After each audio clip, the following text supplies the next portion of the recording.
नमस्कार, मैं रचना शर्मा चढ़ती कला टाइम टीवी देख रहे सभी दर्शकों का स्वागत करती हूं। आप देख रहे हैं हरियाणा न्यूज। समाचार की शुरुआत से पहले एक नजर आज की मुख्य सुर्खियों पर।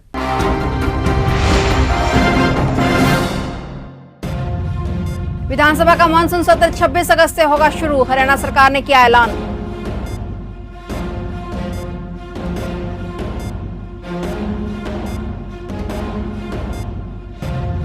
हरियाणा में अब जनता सीधे करेगी मेयर का चुनाव, कैबिनेट ने लिया फैसला।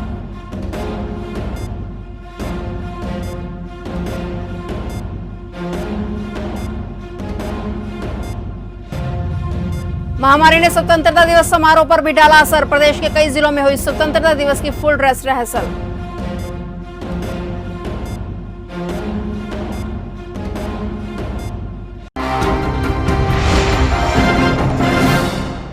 और अब समाचार विस्तार से।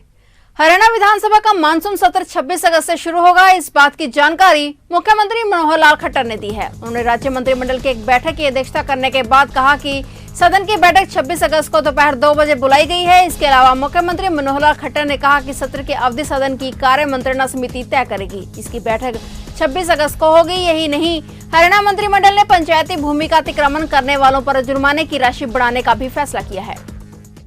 हरियाणा में नगर निगम के मेयर व नगर परिषद और पालिका अध्यक्षों के चुनाव सीधे ही करवाए जाएंगे। इससे शहरी निकायों में अब पार्षदों की खरीद फरोख्त समाप्त होगी। अब नगर निगम में मेयर का चुनाव सीधे जनता करेगी। इसी तरह जनता के नगर परिषद व नगर पालिका के प्रधान या अध्यक्ष चुनाव प्रत्यक्ष मतदान के जरिए होंगे। तमाम अटकलों के बाद हरियाणा कैबिनेट की बैठक में से स्वीकृति दे दी गई है, जबकि शहरी स्थानीय निकाय मंत्री अनिल विज ने सीधे चुनाव की बजाय इनके चयन की पहले जैसी व्यवस्था के रहने की वकालत की थी। इसके सीधे चुनाव के बाद इनके खिलाफ अविश्वास प्रस्ताव लाने का खतरा भी नहीं रहेगा।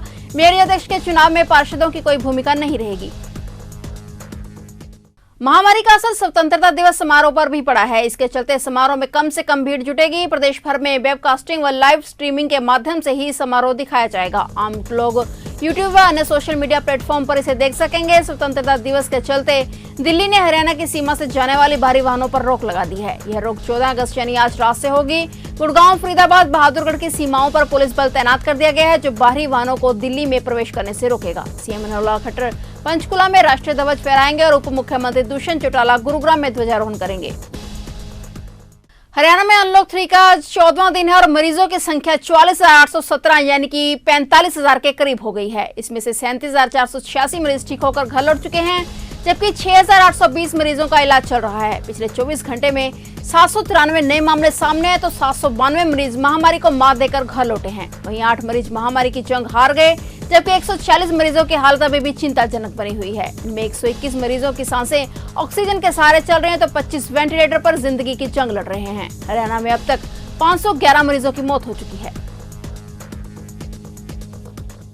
रायपुर रानी ब्लॉक में सभी स्कूलों से मेरिट में आए बच्चों को प्रशंसा पत्र दिए गए और पूर्व सरपंच रीटा वर्मा व पूर्व ब्लॉक कांग्रेस अध्यक्ष विजय मोहन वर्मा ने बच्चों को प्रशंसा पत्र देकर सम्मानित किया। इस मौके पर पूर्व ब्लॉक कांग्रेस अध्यक्ष विजय मोहन वर्मा ने बच्चों का प्रोत्साहन बढ़ाने के लिए इसी तरह के कार्यक्रम करवाते रहने की अपील की है।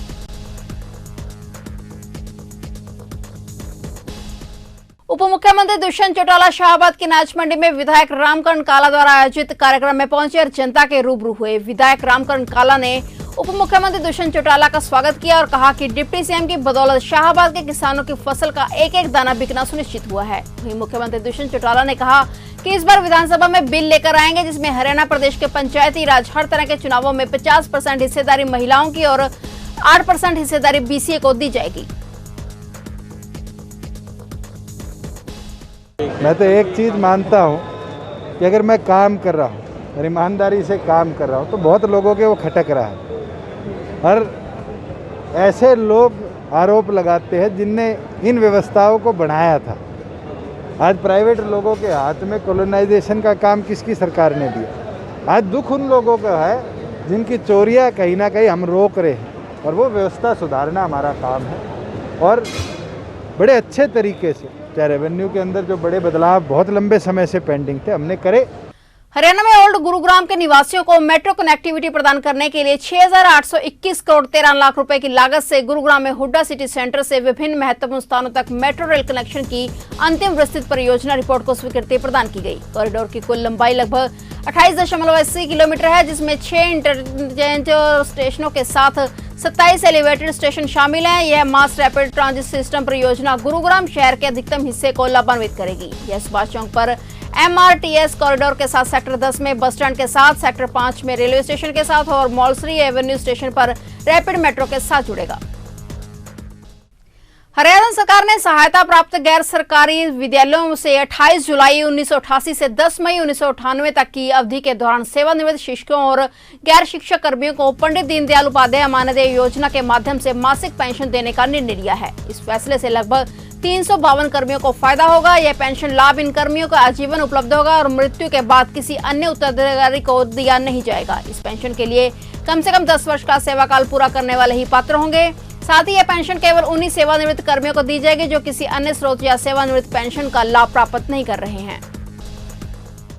फरीदाबाद पुलिस की अपराध जांच शाखा ने जुसाना गांव की कॉलोनी में रहने वाले दंपत्ति की हत्या की सनसनीखेज वारदात के मामले को लगभग सुलझा लिया है। पुलिस ने इस मामले में एक आरोपी को हिरासत में लिया है। पुलिस को इस संदिग्ध युवक से पूछताछ के बाद अहम सुराग हाथ लगे हैं। इस हत्याकांड को दंपत्ति के नजदीकी लोगों ने ही अंजाम दिया है। किसी बात से नाराज होकर मुख्य आरोपी ने अपने साथियों के साथ मिलकर इस हत्याकांड को अंजाम दिया था। पुलिस सूत्रों का कहना है कि इस मामले में दिल्ली निवासी एक युवक को हिरासत में लेकर पूछताछ की जा रही है। इस वारदात में शामिल सभी आरोपियों की गिरफ्तारी के लिए पुलिस छापेमारी में जुट चुकी है।